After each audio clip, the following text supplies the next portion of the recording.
I'd like to share something with you because I have been asked to take part in a YouTube channel directed at confused heterosexual male teens. So I'd like to work through this with you, and you can give me any feedback in the front afterwards. So hard. Hi, I'm Peter John Byrnes, and I understand that this is a very difficult time for you in your life because your body's going through all sorts of changes.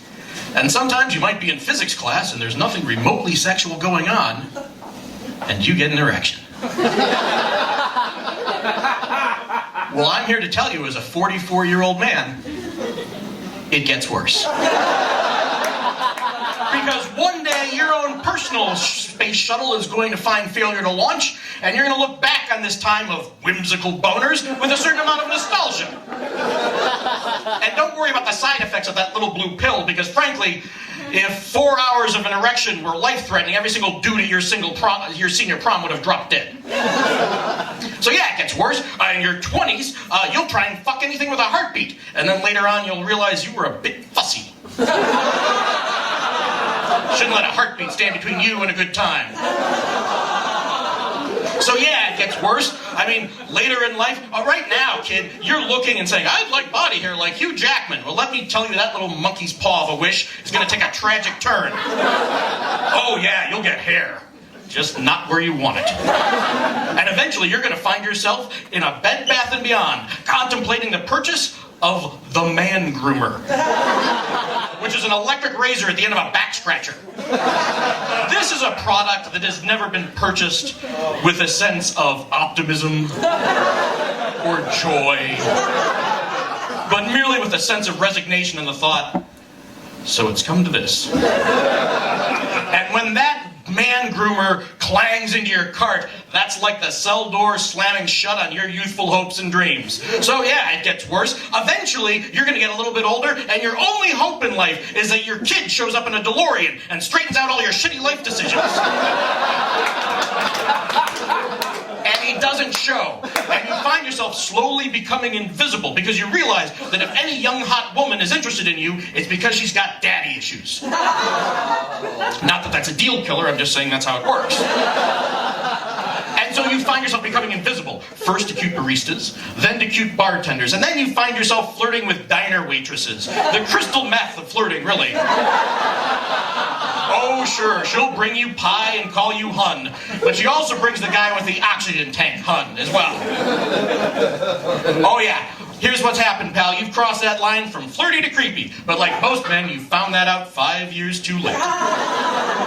So yeah, it gets worse. Eventually, you're done in terms of sexual experimentation. Your only hope for a threesome is that the fourth guy for your golf group doesn't show up. And then you get old.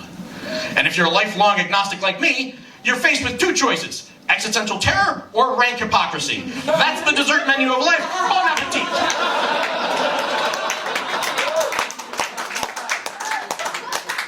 Your only joy left in life is to go down to the grocery store and stand in people's way just to fuck with them. Your hobby is to drive into schoolyards full of children and go, oh, I guess my foot slipped again. And your only natural defense is that you smell like pee. And then finally, as you get to that final moment when you feel your bowels loosen and you're surrounded by family, if you're lucky, your only satisfaction is to think, well, I don't have to clean this up. And you're worried about a few awkward boners, you punk? Holy shit, it gets worse. You have no idea how worse it gets.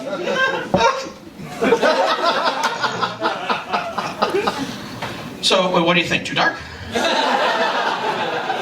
But look, that's not why I'm here. I'm here as a public service announcement because I'm here to tell all of you that you need to stop going to the most evil site on the internet. Ancestry.com.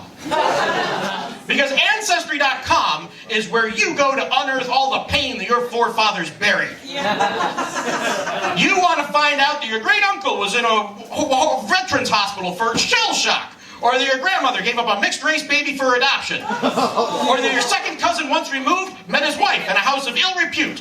Ancestry.com. And I'm just talking to the white people here, because only white people go to Ancestry.com. Because everybody else knows that that shit gets grim in a hurry. And only white people think they're special. I want to learn my story. There's no useful story. Only white people go to past life regression. I was Marie Antoinette. You weren't. You were a tubercular baby that died early.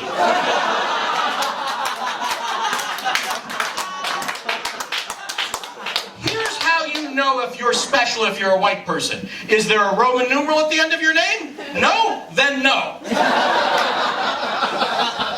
Because you aren't a king, a pope, or a wasp. And those people already know their histories because people write them down for them. I'm going to save you some time. Here's the history of white people in America. Your great-grandfather grew up in some Eastern European hellhole where he worked in a dirt mine. And every week he was paid with a medium-sized potato and a handful of gravel. The medium-sized potato he had to share with his 11 brothers and sisters, and the handful of gravel was for throwing at anybody that tried to steal his fucking potato.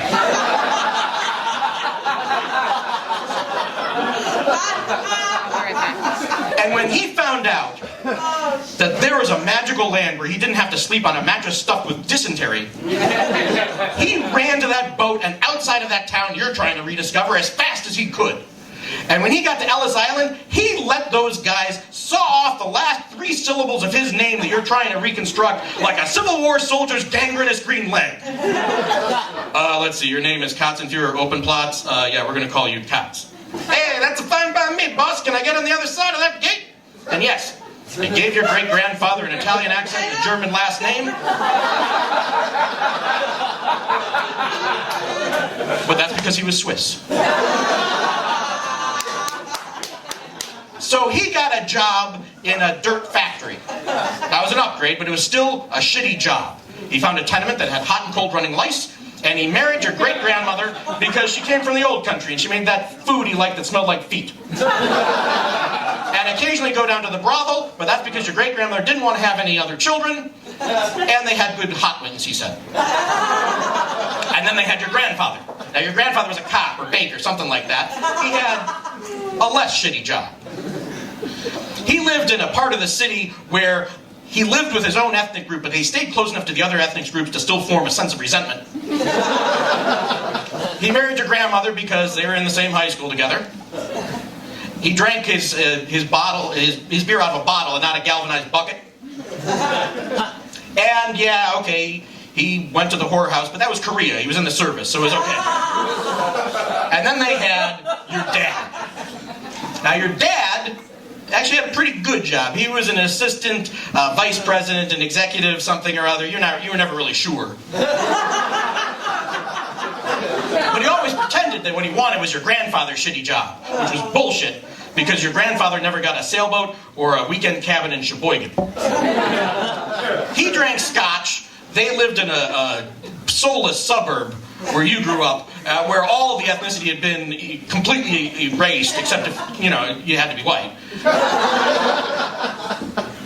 And he and your mom had some crazy thing going down with a couple down the street, but it was the 70s, so it was okay. And then, you poor son of a bitch, they had you. And you work at Groupon.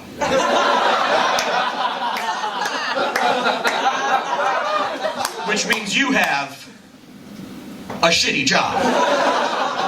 But let's be clear, your shitty job is filled with endless rivers of coffee and cloth-covered cubicle walls and existential despair. I mean, fine. Oh, my fingers hurt because of the carpal tunnel. When was the last time someone lost a foot at your job?